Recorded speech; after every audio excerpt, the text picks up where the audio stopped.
Welcome to part 7 of the Unsolved Mysteries Iceberg, where we explore dark and fascinating mysteries. On this iceberg, we deep dive unsolved mysteries including true crime, myths and legends, strange events, cryptids, urban legends, and more. Now let's hop down the rabbit hole together. Meowing Nuns. The Meowing Nuns is a phenomenon that reportedly occurred in a medieval French convent, where a nun inexplicably started meowing like a cat. This behavior quickly spread among the other nuns, leading to the entire convent engaging in meowing together for hours each day, much to the astonishment of the local community. The meowing was allegedly so aggressively loud that the townspeople had to petition the authorities to get the nuns to stop. The authorities agreed to intervene, threatening them with violence unless they stopped meowing. This story is often presented as the above, with some facts added or removed, and presented as fact. However, the real unsolved mystery of the meowing nuns is whether this happened at all. The first known mention of the meowing nuns comes from the 19th century, in an English translation of a German work on medieval manias and illnesses, titled The Epidemics of the Middle Ages. But the trail is even murkier than that. The tale of the meowing nuns was not in the original German version, but rather had been added as a footnote by the translator, an English physician and epidemiologist, renowned in his day, named Benjamin Babington. In my research, I was able to locate the original citation from which this legend arises. Benjamin Babington recounted in the footnote the following: I have read in a good medical work that a nun in a very large convent in France began to mew like a cat. Shortly afterwards, other nuns also mewed. At last, all the nuns mewed together every day at a certain time for several hours together. The whole surrounding Christian neighborhood heard, with equal chagrin and astonishment, this daily cat concert, which did not cease until all the nuns were informed that a company of soldiers were placed before the entrance of the convent, and that they were provided with rods, and would continue whipping them until they promised not to mew anymore. So you're probably expecting me to say, yeah, this definitely didn't happen, and it's just a myth. But I don't necessarily think that's the case. Benjamin Babington was a respected authority on epidemiology, and he very well may have read an earlier primary source with an account of this event. Further, Babington was already a well-respected epidemiologist. Making up such a story could have damaged his reputation and scholarly authority. Further, my research indicates that he was fully fluent in at least German and French. And given when he lived, and given his educational background and upbringing, he was also likely sufficiently familiar with Latin to interpret Latin texts as well. So Benjamin Babington may have come across this account in an English, French, German, or Latin primary or secondary source. This source could be lost, or it could simply be languishing in a library somewhere. My hope is that with increasing digitization of old texts, we will one day have a definitive answer to the mystery of the meowing nuns, but for Meow, it remains a mystery. The Woman Without a Face. The Woman Without a Face, also known as the Phantom of Heilbronn, is an enigmatic suspected female serial slayer, thought at one point between 1993 to 2009, to be one of the most prolific female killers of all time. This woman, known for her ruthless slayings, left her genetic imprint across Germany, Austria, and France. The Phantom story begins in 1993, with the first in what would become a bewildering series of crimes. Over the next 16 years, DNA evidence linked a single unknown female to over 40 criminal incidents, including 6 slayings, numerous burglaries, amongst other crimes. The sheer breadth of the crimes, ranging from petty theft to cold-blooded slayings, painted a picture of a highly versatile and elusive criminal mastermind. Investigators were baffled by the Phantom's ability to operate across different regions without leaving any trace, other than the DNA evidence she inadvertently left behind. The case took a dramatic turn in 2007, following the brutal slaying of a police officer in Heilbronn. The discovery of the Phantom's DNA on the murder weapon intensified the manhunt, leading to one of the largest and most extensive criminal investigations in German history. Law enforcement agencies across Europe were on high alert, pooling resources and information in hopes of capturing this dangerous and seemingly omnipresent offender. However, it was the relentless pursuit of this phantom that eventually led to an unprecedented revelation. In 2009, after years of dead ends and growing frustrations, forensic scientists uncovered a flaw in the investigation that would turn the entire case on its head. The DNA, which had been the sole link connecting the myriad of crimes, was not that of the elusive serial slayer, but rather a contamination from an unexpected source.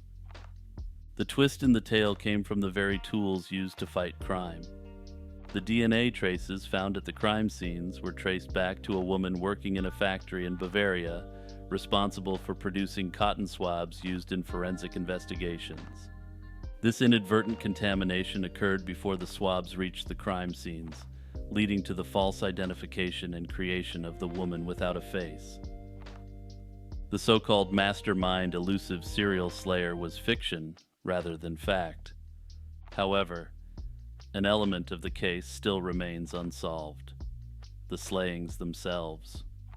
The unraveling of the Phantom of Heilbronn's myth had a significant impact on the investigation of the unsolved slayings and crimes initially attributed to this elusive woman. Law enforcement agencies faced the daunting task of reevaluating and, in many cases, restarting their investigations from scratch. This meant that the real perpetrators behind these crimes were still at large, posing a potential ongoing threat to public safety. Further, I speculate that these 6 unsolved slayings may have been solved had the police not been working under the assumption that the criminal was a woman. And stay tuned, because we will be diving into one of the unsolved cases associated with the Phantom of Heilbronn later in this video. Salish Sea Human Feet. Big shout out to subscriber and Discord member Y Ultimate for this suggestion. Leave a comment below if you have a suggestion for an unsolved mystery to be covered in an upcoming episode in this series. Since 2007, the Salish Sea, spanning the borders of British Columbia, Canada, and Washington State, has been the site of a disturbing phenomenon: the appearance of human feet wearing sneakers along its shores. The discoveries have prompted widespread speculation and investigation, leading to various theories about their origins. Initially, the occurrences seemed to defy explanation, sparking theories that ranged from the sinister to the bizarre. Some speculated about the involvement of trafficked migrants or the remains of victims of the 2004 tsunami. However, given that many of the feet have been identified, it has been confirmed that the feet are not the result of criminal acts, nor do they belong to known victims of trafficking. Similarly, the idea that they could have traveled from the Indian Ocean tsunami was refuted by oceanic current patterns, which would not carry debris to the Salish Sea from that region. The most plausible explanation, as supported by forensic evidence, points to natural processes. None of the feet showed signs of being forcibly removed. Instead, it is believed that they separated from the bodies through natural decomposition. The buoyancy of modern athletic shoes, which often have air pockets or lightweight foam, allows the feet to float and eventually wash ashore. Further, it is theorized that the scavengers that initially had access to whole bodies would have a difficult time processing the shoe to fully access the foot. However, Some theorize that some of the feet come from individuals who have been forced to quote-unquote sleep with the fishes against their will. Under this theory, certain organizations use the fact that these feet are accepted as by and large not being the result of foul play as a smokescreen for, you guessed it, foul play. The Geezer Bandit. The Geezer Bandit embarked on a notorious crime spree across Southern California, committing 16 bank robberies between 2009 and 2011.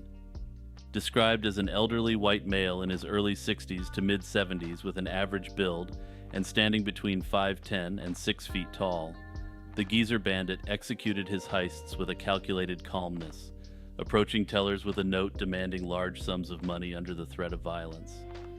The Geezer Bandit's modus operandi involved entering banks under the guise of a normal customer, revealing a revolver from a leather case, and handing the teller a threatening note. This approach, combined with his seemingly advanced age, left both victims and the public intrigued and baffled. Despite his appearance, speculation abounds regarding the true identity of the Geezer Bandit. Law enforcement and eyewitness accounts suggest the possibility of a younger individual using a sophisticated silicone mask to perpetrate these crimes. This theory is supported circumstantially by incidents of other criminals using similar disguises for deception. This speculation was further fueled by an eyewitness account from a bank teller who faced the Geezer Bandit during one of his robberies. The teller noted the unnatural, waxy appearance of the bandit's face and a peculiar hole in the mask, suggesting the use of a high-quality elder mask. Police speculate that the Geezer Bandit may have connections to the special effects industry, given the quality of the disguise. Adding further evidence to this theory is that the Geezer Bandit was caught on camera running at great speed after a dye bag exploded during one of his robberies. The Geezer Bandit hasn't struck since 2011. If he is actually an old man, there's the possibility that he's passed away of natural causes at this point. If he's not, and he's actually a younger man, he may have decided the Geezer Bandit had attracted too much heat and quote-unquote retired the character. In favor of the theory that he retired the gimmick, the Geezer Bandit had become so popular that merchants started selling pro-Geezer Bandit shirts. The death of Lamduan Armitage. The death of Lamduan Armitage, a Thai-British woman, known posthumously before her identification as the Lady of the Hills, is a tragic, unsolved death. Discovered in 2004 in a remote part of the Yorkshire Dales, it took 15 years for her to be identified. Armitage, born Sikanya, was found by a group of hikers near Penny Ghent, a peak in the Yorkshire Dales, on September 20th, 2004. Her body, partially clothed and with no shoes, was found face down in a stream. Despite the extensive efforts of police, including questioning local residents and issuing appeals in multiple languages, the initial investigation did not yield significant clues to her identity or the circumstances leading to her death. The cause of her death could not be determined, and there were no signs of violence on her body, leading to speculation that she may have died of hypothermia. The breakthrough in the case came in 2019 when a family in Thailand recognized her from a BBC News story, leading to her identification through DNA testing. Lamduan had moved to the UK in 1991 after marrying a British national, David Armitage. She lived in various places across the UK, including Portsmouth, Rugby, and Preston. However, sometime during her time in the UK, she became estranged from her family in Thailand, adding layers of complexity to her case. Despite her identification, many questions remained unanswered regarding the circumstances of her death, and the police have not ruled out foul play. However, that said, the authorities have advised that her death is unexplained rather than suspicious. British police tracked down Armitage in 2023 and discovered that he was living in Thailand. In an unfortunate turn of events, the police showed up to interview Armitage, but he refused to speak to them. One significant question I have with respect to this disappearance is why Lamduan was never reported missing by anyone in Britain. The Wednesday Strangler. The Wednesday Strangler, an unidentified Japanese serial slayer, haunted Saga Prefecture between 1975 and 1989, leaving a dark trail of 7 women slain under mysterious circumstances. This name originates from a chilling pattern. 6 of the victims vanished on a Wednesday, a detail that added an eerie regularity to the case. The span of these crimes stretched across 14 years, during which the Strangler operated with impunity. The victims, ranging in age and occupation, shared the unfortunate fate of disappearing during the evening or night hours. Most or all of the slayings were committed through strangulation, a method that, alongside the specific day of disappearance, became a haunting signature of the assailant. However, 2 of the bodies were found in a state of skeletonization, obscuring their exact cause of death. The investigation into these slayings led to the indictment of a man in what became known as the Kitagata affair.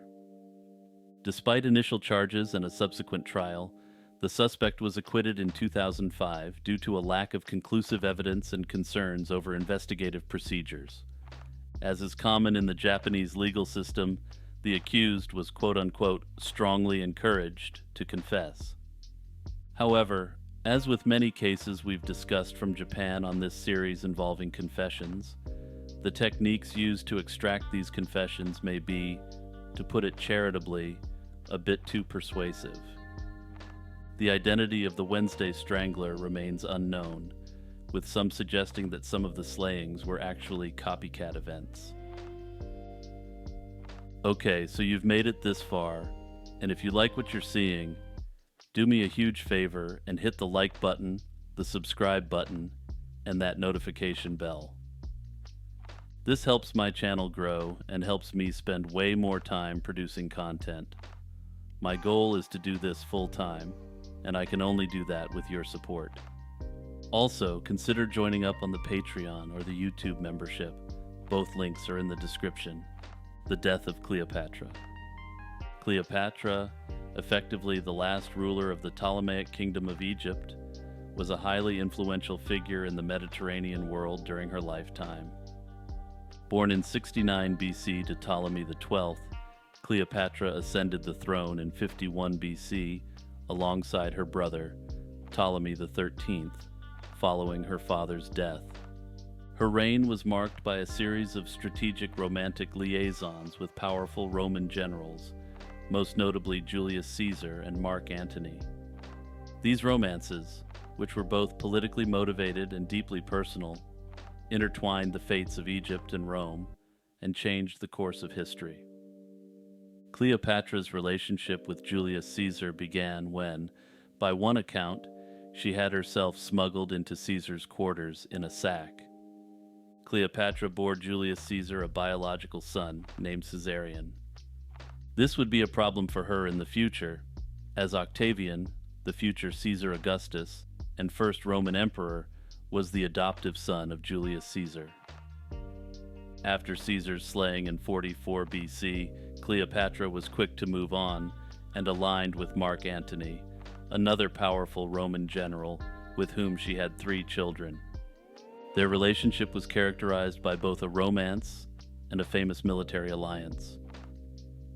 This alliance between Antony's forces and Egypt culminated in the Battle of Actium in 31 BC, where their combined forces were defeated by Octavian.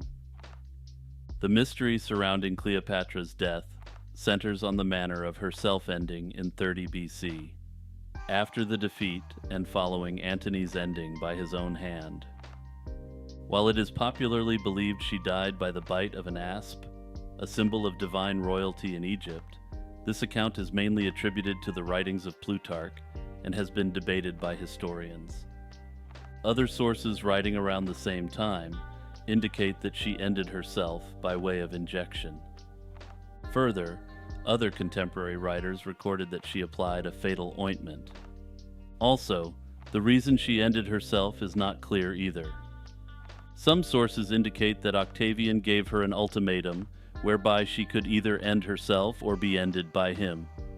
Other sources hypothesize that the ultimatum was that she could either choose to commit the act herself or be brought back to Rome in chains for triumph, where she would be paraded in front of the city.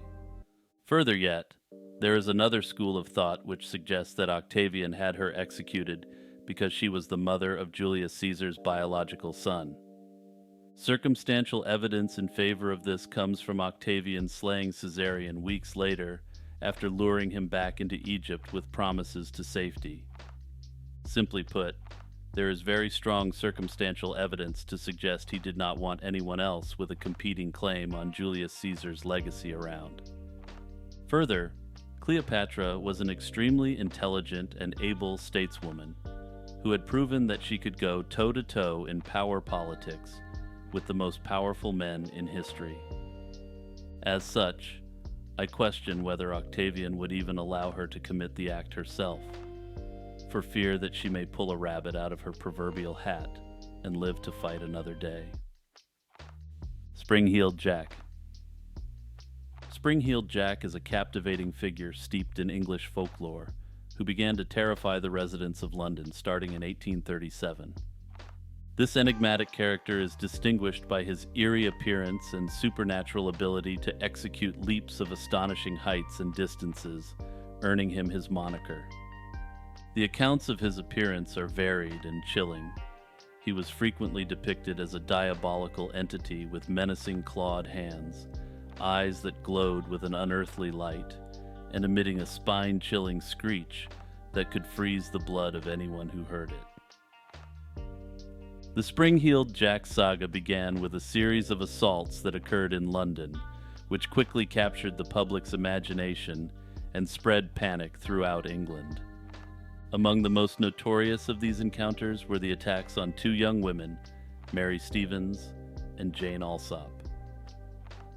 These incidents were marked by Spring-Heeled Jack's sudden emergence from the shadows, his violent aggression towards his victims, and his subsequent escape, which was facilitated by his incredible leaping ability. The sensational coverage of these attacks by the press only served to amplify the fear and fascination surrounding this mysterious figure. Despite numerous attempts to apprehend this elusive phantom, all efforts were in vain, largely due to the seemingly mythical nature of his abilities.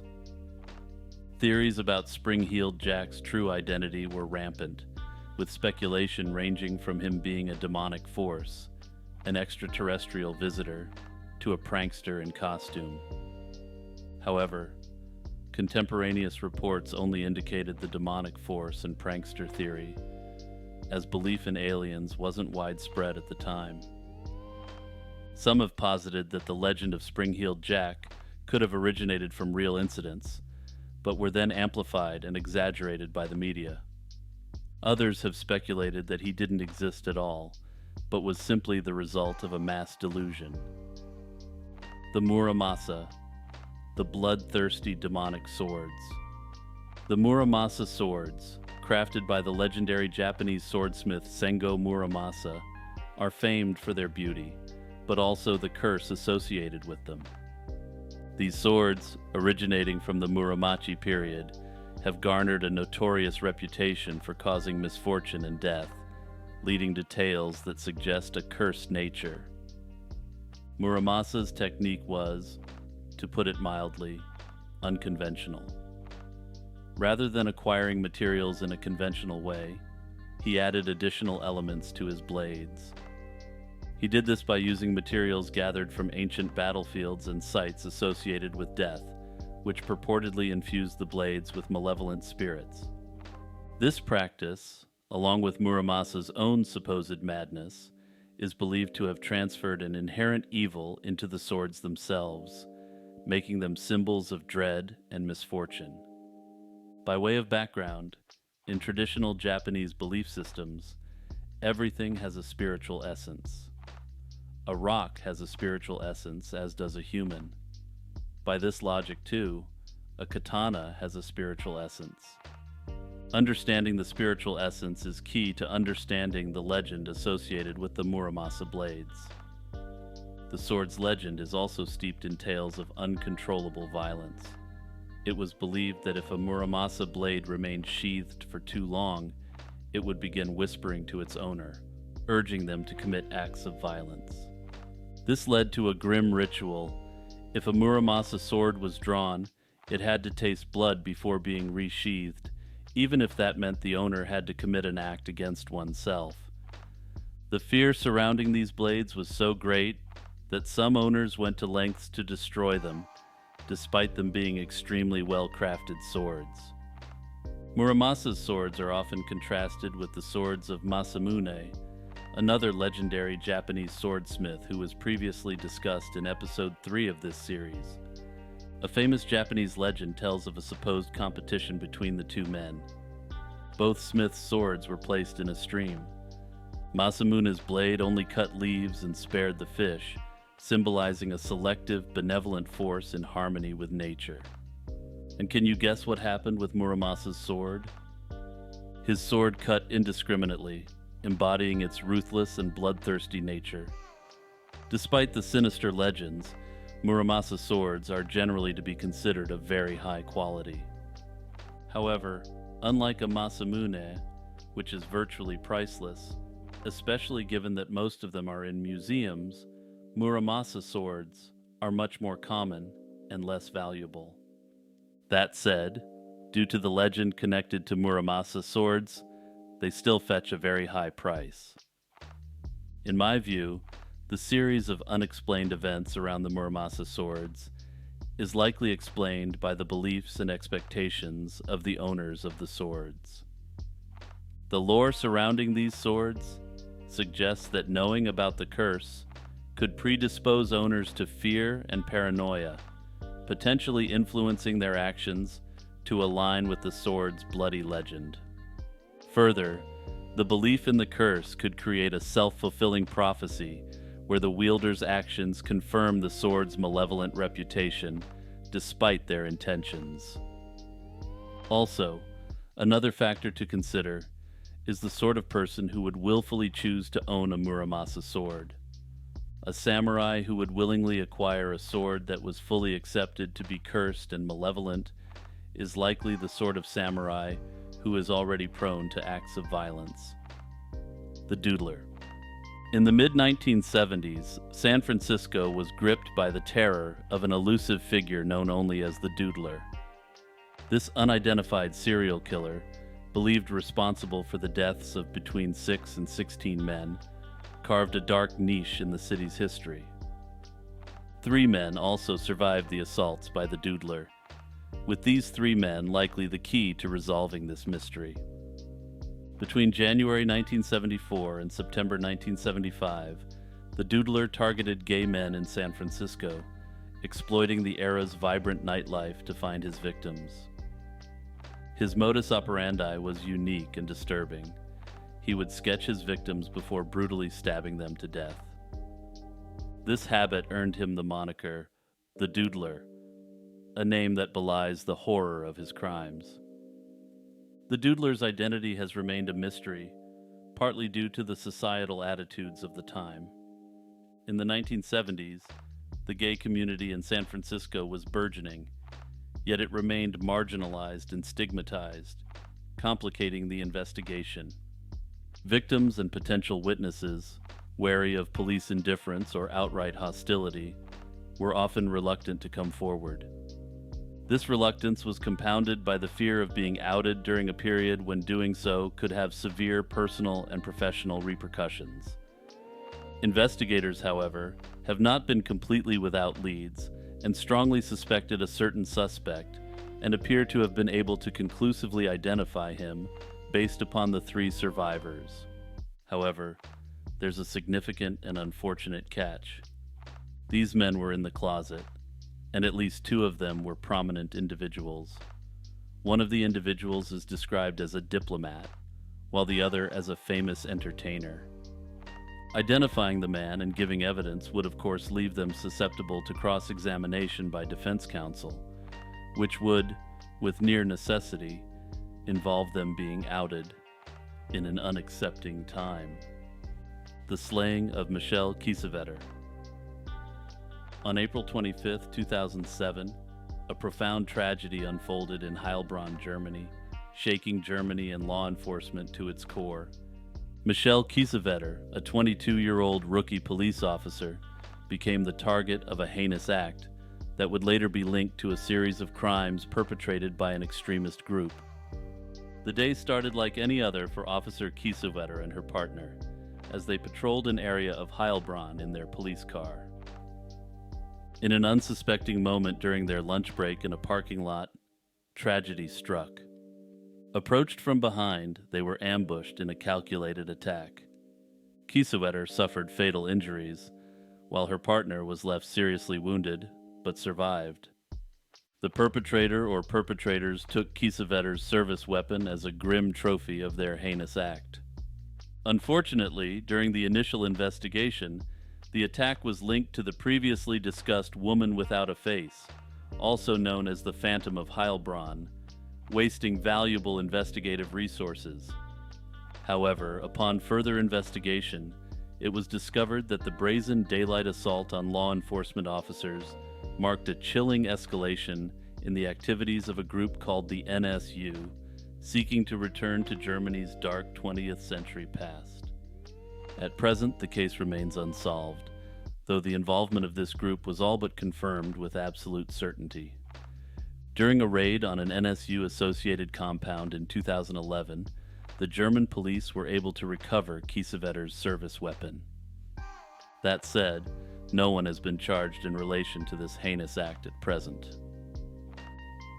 The Chupacabra.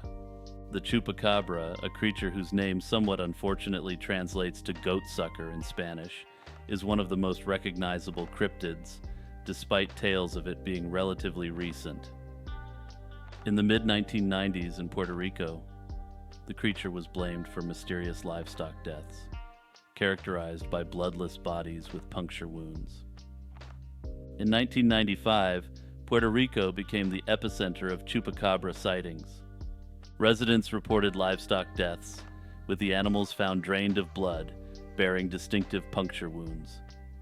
The creature described was unlike any known animal, with some accounts depicting it as a reptilian being with spines along its back, and others as a strange, hairless, dog-like entity. These initial reports sparked a media frenzy, leading to widespread coverage and speculation about the creature's origins and motives. The phenomenon spread beyond Puerto Rico, with reports of similar creatures and attacks surfacing across Latin America and the United States. However, as the Chupacabra entered the United States and Latin America more broadly, something interesting happened to this cryptid. In this transfer, there has been a conflation of two distinct types of cryptids under a single name. The first, a reptilian beast with spines running down its back, is the Chupacabra that initially emerged. This creature is described as alien-like, capable of standing upright and attacking livestock to drink their blood.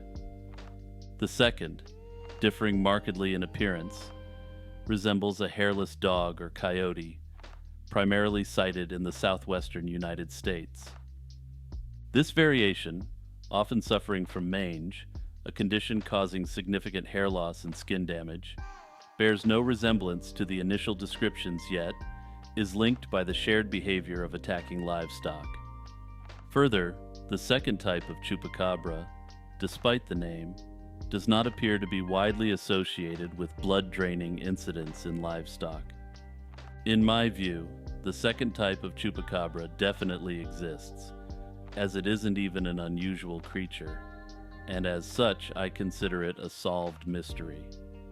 The first sort of Chupacabra, which is also still cited, is speculated to potentially be alien in origin, though no evidence exists to support this.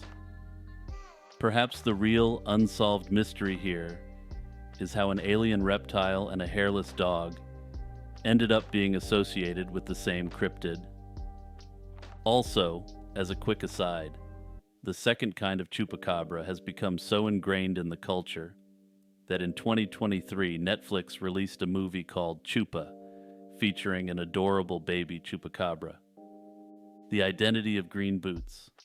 Mount Everest, the highest peak in the world, has become not just a symbol of ultimate adventure, but also a resting place for those who've succumbed to its perilous conditions.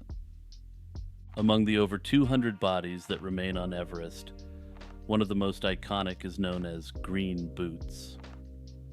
Green Boots is believed to be either Indian climber Siwang Paljor or in the alternative Dorje Moriup, both of whom perished in 1996. This moniker comes from the distinctive green boots on the well-preserved body, which now mark his final resting place in a limestone cave just below the summit's first step.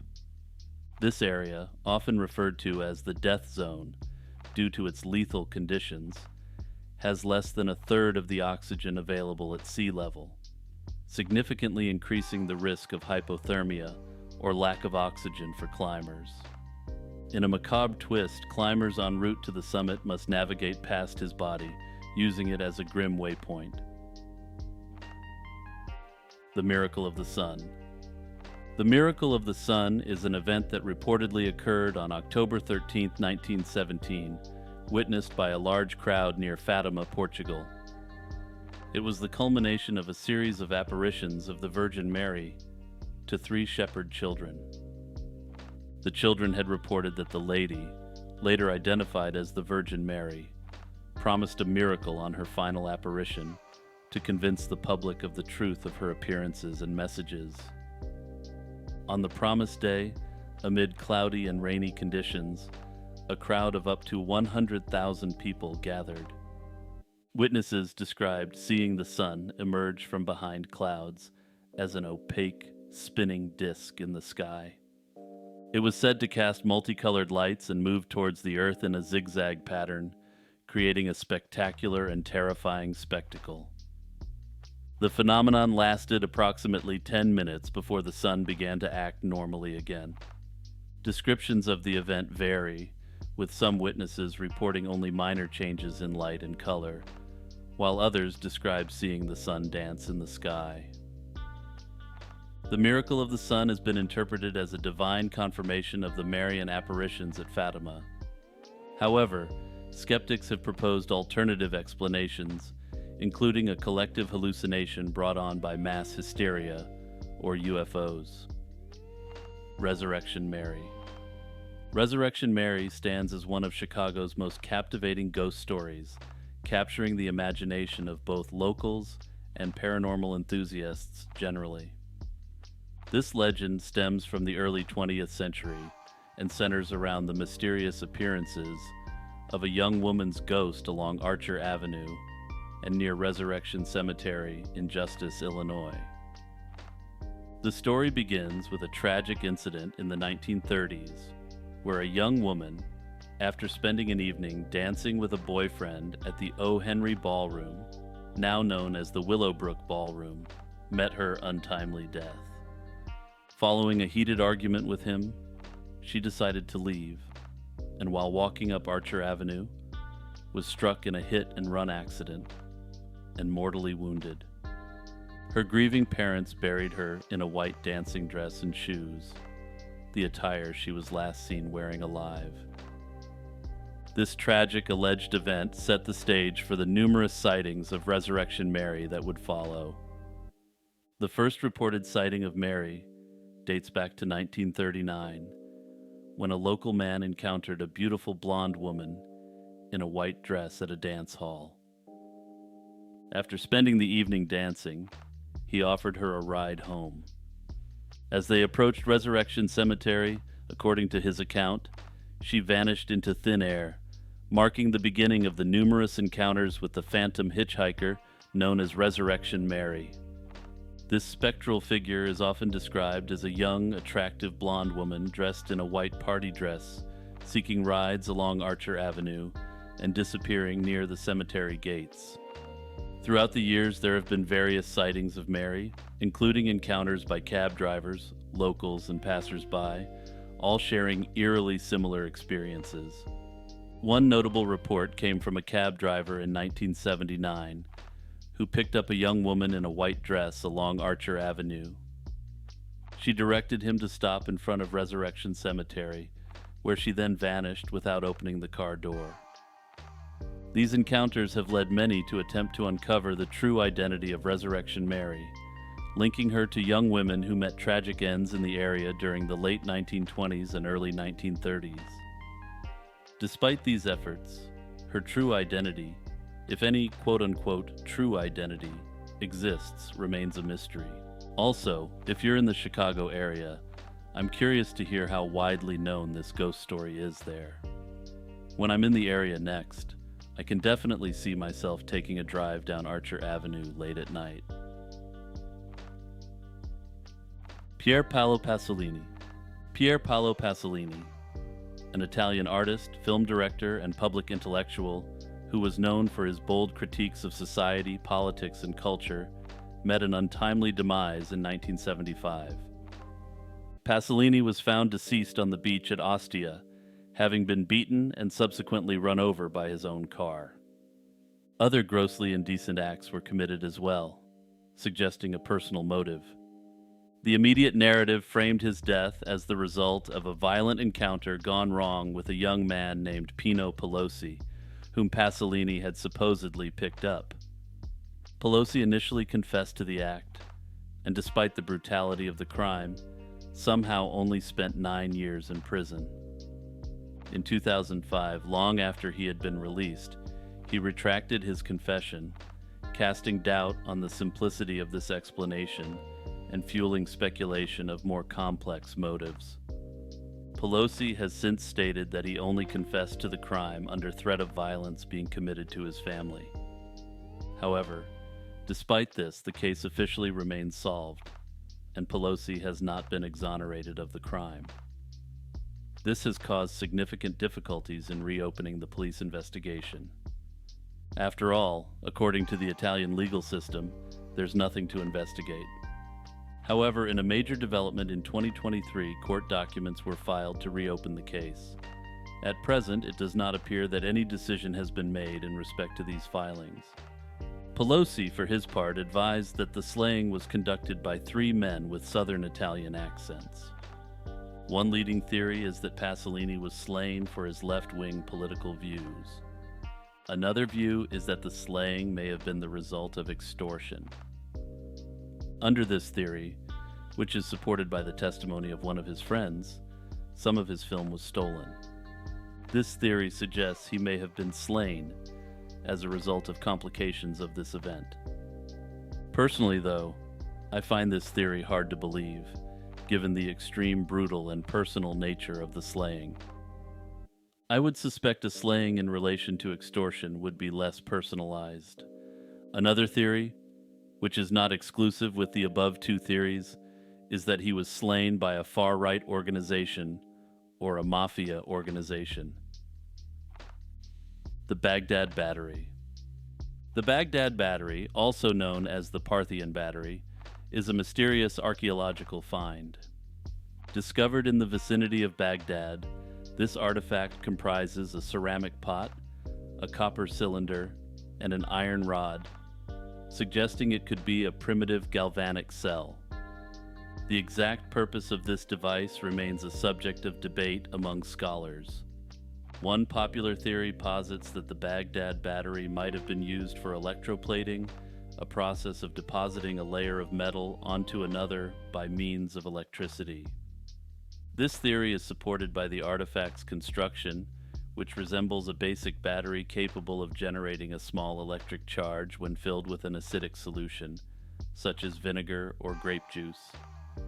Such a process could have allowed ancient artisans to coat objects with a thin layer of metal, like gold, without the use of more dangerous techniques involving mercury.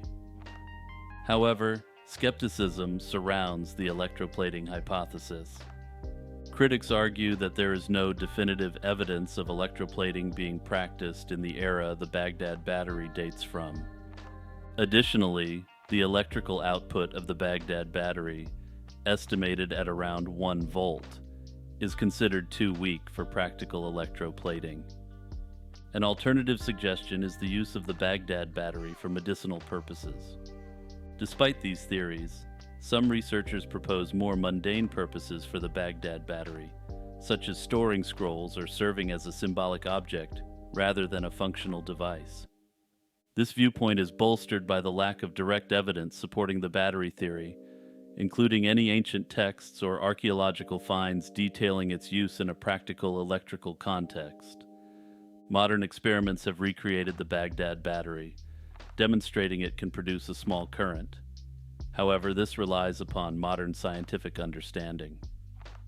If anyone more knowledgeable about batteries could pipe up in the comments and give their opinion on the potential functionality of the Baghdad Battery, that would be greatly appreciated. The death of Griselda Blanco. Griselda Blanco, born on February 15, 1943, in Colombia, rose from impoverished beginnings to become one of the most formidable names in the drug trafficking world, primarily during the 1970s and 1980s in Miami, Florida. Blanco's early life was marred by violence and crime, with accounts suggesting her involvement in criminal activities from as young as 11 years old. Blanco's introduction to the drug trade was through her second husband, Alberto Bravo, in the early 1970s. After Bravo stole from Griselda, she shot him once, execution style, ending him. This act earned her the nickname the Black Widow. Her operations grew exponentially, with estimates suggesting she smuggled more than 3 tons of coke into the United States annually, amassing around $80 million per month. Her ruthless approach to eliminating competition led to a period of unprecedented violence in Miami, marking the city's most tumultuous era, with numerous homicides attributed to her orders. She is credited with quote-unquote pioneering the usage of gunmen on motorcycles to enforce on her enemies. Her criminal empire ground to a halt in the mid-1980s. Blanco was arrested in 1985 by DEA agents and subsequently charged with drug-related offenses, leading to a 15-year prison sentence. While incarcerated, she faced additional charges related to the numerous slayings she was involved in.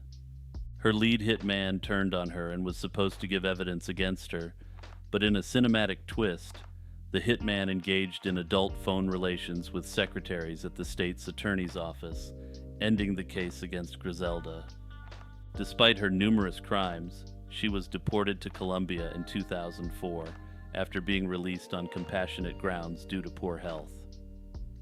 Blanco's death on September 3, 2012, mirrored the violence she propagated. She was slain by a motorcycle gunman in Medellin, Colombia, the exact same method of hit she pioneered the usage of in her Miami days. Her slaying remains unsolved at present, and I have to question whether anyone cares to investigate. As she was long out of the business at the point of her slaying, it's theorized that this attack was revenge for any number of things she did. However, perhaps the real unsolved mystery here is why Sofia Vergara was chosen to portray her. I don't think I've ever seen a casting that's quite so far from reality. The Lost City of the Kalahari. The Lost City of the Kalahari begins with the expedition of Guillermo Farini in 1885.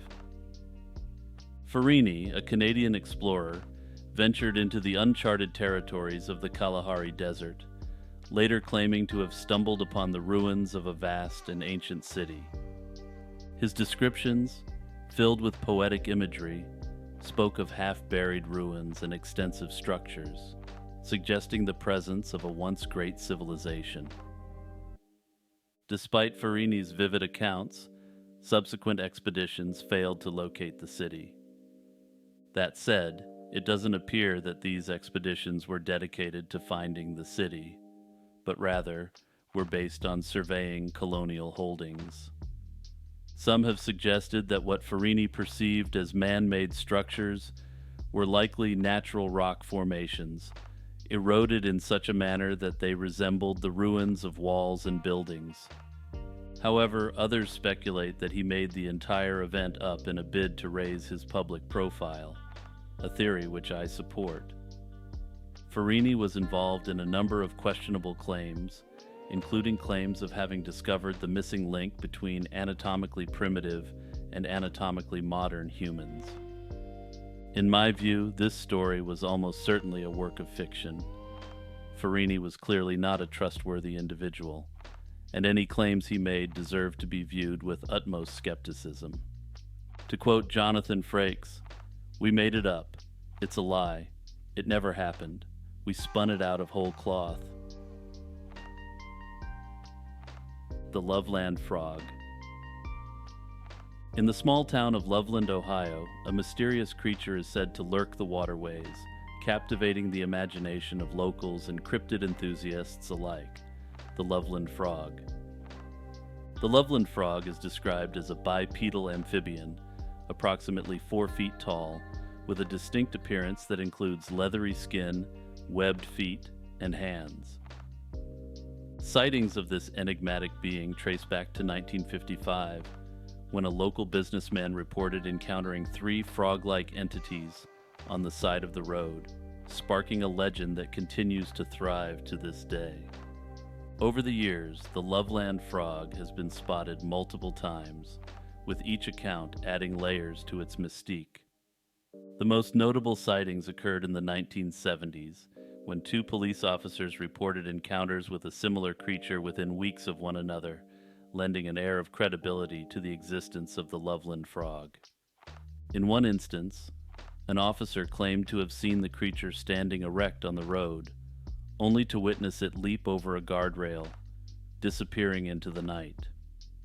Some suggest the sightings could be misidentifications of common wildlife, perhaps a large, tailless iguana or other reptile. Others theorize that the Loveland Frog represents an as yet unknown to science bipedal frog creature. Like many cryptids strongly associated with one location, the locals have gone from shock and fear about the frogman to celebrating it, adopting it as a symbol of local pride. The Loveland Frog became the mascot of the city of Loveland in 2023, and all I have to say is that hopefully a frog festival will follow shortly. The disappearance of George Allen Smith IV. On July 5, 2005, George Allen Smith, a 26-year-old from Connecticut, mysteriously vanished from the Royal Caribbean cruise ship, Brilliance of the Seas, while it navigated the waters between Greece and Turkey. The case, fraught with questions and light on answers, has spurred significant speculation. Initial findings revealed troubling signs of foul play. Bloodstains were discovered in Smith's cabin and on the ship's exterior, hinting at a violent struggle. The FBI took an interest, launching an investigation amidst rumors that he was slain. Various accounts emerged, particularly concerning Smith's interactions with several passengers, including a group of 3 Russian-American men, last seen with him. The night preceding his disappearance, Smith and his new wife had an argument, with her leaving him alone. Smith, reportedly intoxicated, required assistance to return to his cabin, escorted by the Russian Americans. Passengers nearby reported hearing noises suggestive of a commotion from Smith's room. Subsequently, Smith's presumed fall over his balcony onto a lifeboat awning and into the sea was pieced together from bloodstain analysis, yet immediate and thorough investigative actions by the ship's crew were lacking. Subsequently, it came out that the 3 Russian-American men made a video where they were joking about Smith's death and making incriminating statements. However, as yet, no arrests have been made in this case, and no suspects have been named. Further, while foul play has clearly not been ruled out, the police have not declared with certainty that foul play was the COD. Bigfoot. Bigfoot, also known as Sasquatch, is perhaps the most famous cryptid, capturing the imagination and curiosity of people across North America and beyond. This cryptid is often described as a large, muscular, bipedal ape creature covered in dark hair, with sizes ranging from 6 to 10 feet tall. Despite numerous sightings, physical evidence remains elusive, leading to a plethora of theories about its existence. The origins of Bigfoot lore can be traced back to the indigenous tribes of North America, with most Native American tribes holding beliefs in various versions of a wild man of the woods. These stories vary significantly, with some tribes regarding this Bigfoot-like creature as a protective figure, while others describe it as a more ominous presence. As European settlers expanded into North America, encounters with Bigfoot entered into frontier tales. Reports from woodsmen and gold prospectors in the 19th and early 20th centuries added to the growing legend, with detailed accounts of encounters with these mysterious beings. The scientific community has largely approached the Bigfoot phenomenon with skepticism, pointing out the lack of concrete evidence. Skeptics point out that a large number of Bigfoot sightings can be explained by bears walking through the forest bipedally. While most everyone is familiar with the fact that bears have this capability, the fact that they can move quite fast on their hind legs is less widely known. However, some researchers and cryptozoologists have pursued the existence of Bigfoot with fervor, suggesting various theories to explain its elusive nature. One of the more interesting theories on Bigfoot links Bigfoot to the Gigantopithecus, an extinct giant ape, and proposes that Bigfoot could be a remnant of this ancient species. Less grounded theories range from the creature being a human-ape hybrid, a surviving prehistoric human, or even an extraterrestrial or interdimensional being. Further, some theories even suggest government cover-ups regarding the existence of Bigfoot, which personally strikes me as highly unlikely. Greek fire. Greek fire, a name that evokes images of ancient warfare and ingenious weaponry, was a formidable incendiary weapon that played a pivotal role in the military history of the Byzantine Empire. Developed around the 7th century, Greek fire was known for its ability to ignite and burn even on water, making it an invaluable tool in naval battles against the empire's enemies. The exact composition of Greek fire remains a mystery to this day, a secret so well guarded that it was lost to history following the decline of the Byzantine Empire. Historians speculate that the mixture could have included substances such as sulfur, naphtha, and quicklime, among others. These ingredients, combined in precise proportions, produced a substance that could be launched from ships or fortifications, causing havoc and destruction upon enemy fleets and soldiers. Greek fire was particularly noted for its psychological impact on opponents. Accounts from the period describe how the sight of flames that could not be quenched by water terrorized enemy combatants, leading to chaos and demoralization among the ranks. The Byzantine Empire utilized Greek fire in several key engagements, most notably during the Arab sieges of Constantinople in the 7th and 8th centuries. Its use allowed the Byzantines to fend off attacks and secure victories that were crucial for the survival of the empire during periods of siege and conflict. The weapon was deployed through specially designed siphons, enabling Byzantine ships to project the fire onto enemy vessels, setting them ablaze and often determining the outcome of naval engagements. Over time, Greek fire saw adaptations for use in land warfare as well, being adapted into the earliest version of the flamethrower. Further, the Byzantines also designed grenades filled with Greek fire, which were in usage by at least the 10th century. The Mad Gasser of Mattoon. The Mad Gasser of Mattoon, also known as the anesthetic prowler, involved a series of incidents in Mattoon, Illinois. This series of events started on August 31, 1944, with a resident reporting a strange odor believed to be an attempt to gas her family. Over the following weeks, more than 24 reports emerged of noxious odors and symptoms like nausea and paralysis, Witnesses described a mysterious figure spraying gas into homes, causing these illnesses, but descriptions of the assailant varied greatly.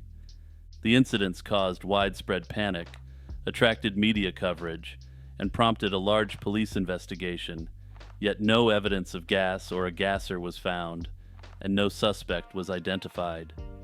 The events ceased as mysteriously as they began. Theories about the Mad Gasser range from chemical spills and mass hysteria to extraterrestrial or supernatural activity. Most researchers now believe it was a case of mass psychogenic illness, spurred by wartime stress and the power of suggestion, with initial reports possibly causing a chain reaction, where ordinary smells were mistaken for gas attacks. Other theories consider the possibility of a real assailant conducting experiments or criminal acts. These theories have become linked to theories which assert that the Mad Gasser may have been an agent working on the part of the Axis. However, no evidence whatsoever exists to support this. Proponents of this theory rely on circumstantial evidence, stating that there may have been a cover-up to prevent widespread panic across the United States. If you enjoyed this video, make sure to hit the like button. It helps the video spread. Also, don't forget to subscribe and press that notification bell. I'm dropping new content all the time. Check out the Patreon, my YouTube membership, as well as the Discord server to get more involved with the community. The links are in the description. Shout out to my patrons Noah Schubert, Kazak Cutie, and Kurt the Squirt. Thanks for the support. Until next time, stay healthy and peace out.